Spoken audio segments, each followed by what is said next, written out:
یکی از فرایض بزرگ عقیده اسلامی کفر به طاغوت است و کافر شدن به طاغوت است. و بدترین و خبیثترین طاغوت امروز سازمان بین الملل است که دو بخش میشه. یک بخشش پیمان ناتو است که سربازهای صلیبی خود تربیه میکنه و در کشورهای اسلامی به جنگ میفرسته در برابر مجاهدین و مسلمین و مدارس دینی و همه جا را مورد بمباردمان خود قرار میدن و تجاوز نظامی بر کشورهای اسلامی بر جان مسلمان‌ها و خون و آبروی مسلمین از بین میبرند.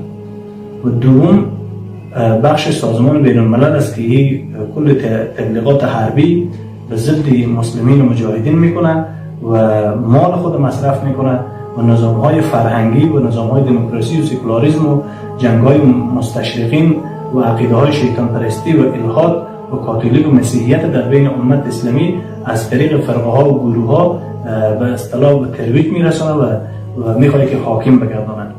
پس علما و دانشمندان امت و ائمه مساجد و اکابر وارثین انبیاء علیهم السلام هستند. مسئولیت علمی و ایمانی دارند. همونطور که الله جل شانه در سوره مبارکه بقره آیت 256 و 257 می‌فرماید و در سوره نحل آیت 36 و در سوره زمر آیت 17 می‌فرماید که هیچگاه نماز و روزه و حج و زکات مسلمین اجابت نمیشه تا زمانی که اینا کافر به طاغوت نشن و ایمانشان به الله اجابت نمیشه. خب بدترین طاغوت امروز سازمان بین الملل است و کسی که از سازمان بین الملل اطاعت میکنه، تابعداری میکنه، با او دوستی میکنه، قانون او را میپذیره، آیا این جزء طاغوت نیست؟ علمای بزرگوار اگر سازمان بین الملل طاغوت نباشه، پیمان ناتو طاغوت نباشه، نعوذ بالله، پس مسلمین شما طاغوت میگین، پس مجاهدین طاغوت میگین. و من یکفر بالطاغوت و یؤمن بالله، کسی که کفر نکرد به طاغوت ایمان نداره به الله متعال و هیچ عبادتش پیش الله متعال جل شانه اجابت نمیشه و قبول نمیشه.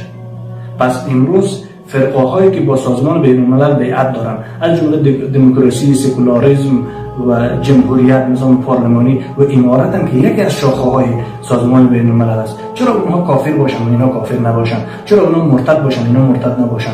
چرا دیگه کس اگر به طاغوت کفر نکنه او مؤمن نمیشه و اینا که به طاغوت مؤمن شدن به الله کافر شدن؟ چرا ما کفر اینها رو میان میپوشیم و باز روی کفر اینها نظام اسلام، نام اسلام، عقیده اسلامی میکنین؟ به ذات و صفات الله متعال قسم هست که الله ذات او حق است و عدل او حق است و صفات او حق است. همونطور که رسول الله صلی الله علیه و سلم در بخاری و مسلم در باب الفتن گفت که فتنه از زیر پای عالم دین بلند میشه و به زیر پای عالم دین دفن میشه. و بدترین شخصیت ها در روز قیامت علمای بدکردار و دعوتگرای بدکردار است که اونها به جهنم الله انداخته میشن و پیش از یهود و نصارا به جهنم فرستاده میشن. علمایی که باز مردم به کفر و ارتداد و شرک بیعت دادن، علمایی که طاغوت برای مردم نعوذ بالله مصلحت گفتن و متبعین طاغوت برای مردم مصلحت گفتن. بیاین ما و شما اگر سلف صالحین همینطور مصلحت ها میکرد، یکی هم امام احمد حنبل امروز چرا به شهادت رسید؟ در برابر معتزله که تنها به خلق قرآن مشکل داشت، برایش گفتن که لا اکراه فی الدین، لا یکلف الله نفسا الا وسعها. امام احمد حنبل رحمه الله امیر المؤمنین فی الحدیث، امام اهل سنت و الجماعه، حافظ 7 لک حدیث بود. سبحان الله. بعد از صحابه کرام هیچ کس به حد امام احمد حنبل رحمه الله علم نداشت در فن حدیث، اما او گفت که کفر است، ایمان است. اگر ما بگم که این معتزله میگه که قرآن مخلوق است، ما بگم که این مخلوق است، به لک‌ها انسان میاد کفر مرا تصدیق کرده میره، میگه امام احمد نمیفهمه که تو میفهمی. به واسطه برای علما گفت که علمای کرام 70 بار ما شهید چون زندهشون به ذات الله قسم است که یک بار هم نمیگه قرآن مخلوق است. یک جان از خدای الله میشه. حفاظت کننده دین علما نیست، الله است. پس اگه علما شهید میشن دین ختم نمیشه. صحابه شهید شده، سلف صالحین شهید شده، آیا علم ختم شده؟ دانش ختم شده؟ هرگز این کار نشده. پس بیایم حق بگیم، این نظام ارتداد و کفر و شرک امارت بر مردم دین نگیم.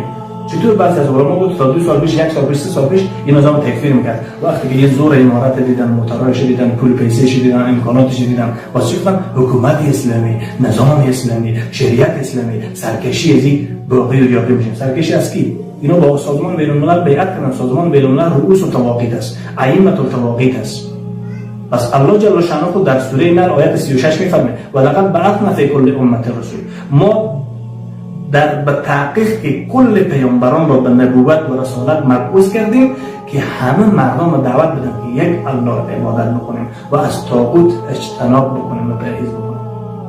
کسی که با طاغوت بیعت کرده و اطاعت کرده و دوستی کرده و پیمان کرده و با او صلح کرده که ما با طاغوت کار نداریم، یک کفر. به طاغوت دشمنی ندارم دیگه کفر، از طاغوت دفاع میکنم دیگه کفر.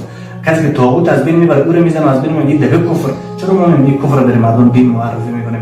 الله متعال از ما شما سوال میکنه. الله متعال میفرماید که از همه مسلمان ها علما از الله زیادتر میترسن و علما یقینا وارثین رسول الله صلی الله علیه و سلم هستند. ان العلماء ورثه الانبیاء، علما وارث انبیا هستند.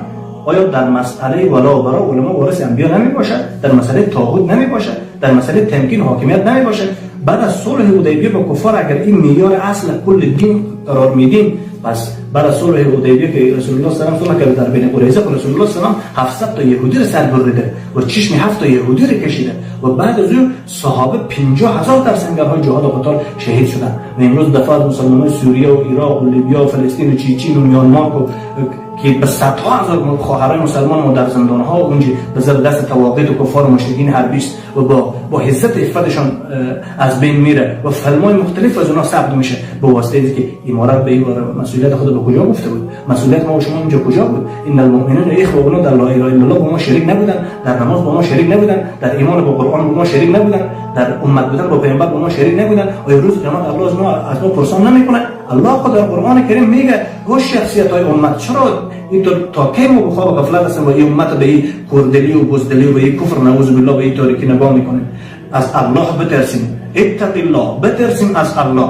پیش از که الله کو بصیر است، ما را میبینه و سمیع است، صدای ما را میشنوه و عالم و خبیر است، از ظاهر باطن ما خبردار است. چرا ما میایم این کفرا را میپوشیم؟ شما این حالات نمیبینید در دنیا که چی حالت قرار داره؟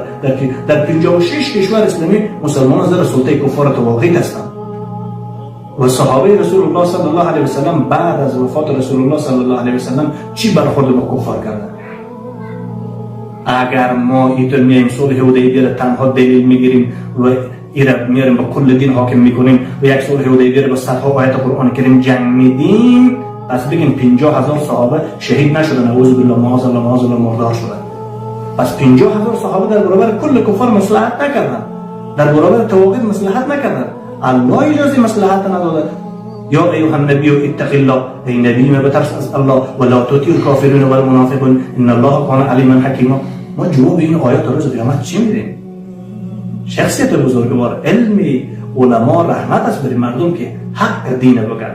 الله متعال ذات بوادر است، میگه عالم بد عمل بد کردار مثل خر کتابوار کرده است، مثل سگ است که قول میزنه. آیا حقیقتا الله ادبیات مراد نکرده؟ چرا عالم را خر میگه؟ چرا عالم را سگ میگه؟ چرا خبیث‌ترین و ملعون‌ترین انسان میگه؟ و باب الفتن بخاری مسلم نخواندن که علمای بدکردار پیش از یهود و نصارا به جهنم انداخته میشن و برای متبعین و مخلصین خود میگن که بیا او رو میگیرن به دست به جهنم میندازن و آخر الله متعال خود تو به جهنم برو. چرا به واسطه موتر و پیسه و پول و بیرق و تکبیر و الله اکبر و 4 نفر به جلوی دنبال شما بوده و به واسطه یک جایزه، به واسطه که شخصیت شما بیابرو نشه، به واسطه که شهید نشین، به واسطه قربانی نشین؟ به 23 سال نبوت رسول الله صلی الله علیه و سلم دندان شهید شد، پاها خونالود شد، دخترها طلاق شد، 3 سال بشید عبدالله معاصر گرفته بود علف و بلگ درخت میخورد. تو چرا به 20 سال امامت و تبلیغ و سخنرانی خود یک سلی از دست دشمن نخوردی؟ با یهود با نصارا با منافق نعوذ بالله. سوره نساء آیت 139 رو به دقت با ترجمه و تفسیر بخوانید که الله متعال در مورد ما و شما چی میگه. از این کفر سریعتر به ذات و صفات الله قسم که ابو جهل اینقدر کافر نبود که امارت کافر است. قطبه و شیبه اینقدر کفر نکرد که اینا کفر کردن. اونا کعبه را طواف میکردن، با بت خورن به صدای عبادت میکردن. اینا آشکار با طواغیت دنیا با کفار دنیا موالات اعلان کردن و ما میگیم که حکومت اسلامی، نظام اسلامی. از الله بترسیم، این گپای نواقض اسلام نزنه. کفار کلی در برابر خلافت اسلامی قیام کردن، استاد شدن خلافت خوارج میگن، اینا هم خوارج میگن، شما هم خوارج میگن. بس با کفار فرق شما چیست؟ وقتی که تکذیب کافر تصدیق میکنیم، پس شما در کفر کافر سعادت میبینید. و اون کفاری که به رسول الله صلی الله علیه و صحابه دوست نشدن یقینا با ما هم نمیشن. به ذات صفات الله قسم هست که این همه مشرکین و طواغیت را الله متعال به جهنم میندازه و یا به دست سربازان خلافت اسلامی ان شاء الله مردار خواهد شد. یکی دیگه حق است. الله مدافع حق است، مصلحت کننده حق است. حق نه نیاز به تکنولوژی داره، نه نیاز به وسایل داره، نه نیاز به اسباب داره، نه نیاز به اکثر داره، نه نیاز به تایید مولها و علما. او نیاز به حق بودن داره. هر کس به حق عمل میکنه الله مدافع او میشه. رسول الله 1 نفر بود، 1.5 میلیارد نفر امروز روی زمین کلمه میخونن و خود قربانش میکنه. پس بیایم ما و شما حق بشناسیم، به حق عمل کنیم، باشه به واسطه حق قربان شیم، باشه به واسطه حق شهید شیم. اگه شهید شدیم کجا میریم؟ به جهنم میریم. شهید شدیم بهشت الله کامیابی است. باشه به زندانی شیم، باشه که گوشت جان ما کنده شه. عبدالله بن مظفر رضی الله عنه رو بدی که آب جوش دادن که یک فاش به رسول الله بدی و به ذات الله قسم از 70 بار دیگه زنده شم و با شهید شم و با زنده شم نمیم خوار به پای محمد صلی الله علیه و سلم بخره. اینا که بعضوران آیات جهاد و قتال حدود دشمنی کردن، ما میان در برابر از مشرکین و این تواقید و این قبر پرستا و این پیر پرستا و این امام پرستا و این روس پرستا و این پاکستان پرستا و این روافض پرستا ایران، ما میان چی میگیم؟ اینا برادر خو میگیم. هرگز برادر ما نیستن. لا تتخذوا آباءكم واخوانكم اولياء ان استحبوا الكفر على الايمان فمن يتولهم منكم فاولئك هم الظالمون. لا تتخذوا اليهود والنصارى اولياء بعضهم اولياء بعض ومن يتولهم منكم فانهم منهم الذين يتخذون الكافرين اولياء من دون المؤمنين. سبحان الله. پیش از این آیات الله ما شما چی جواب میدید؟ بیایم حق به مردم بگیم. والله بیرون شین در میدان جهاد و قتال هجرت کنیم تا کی بی ذلت و غلامی بر ما زندگی کنیم، تا کی آیات قرآن بشکنه ما خوشحال باشیم، تا کی سنت رسول الله صلی الله علیه و آله باشه ما خوشحال باشیم.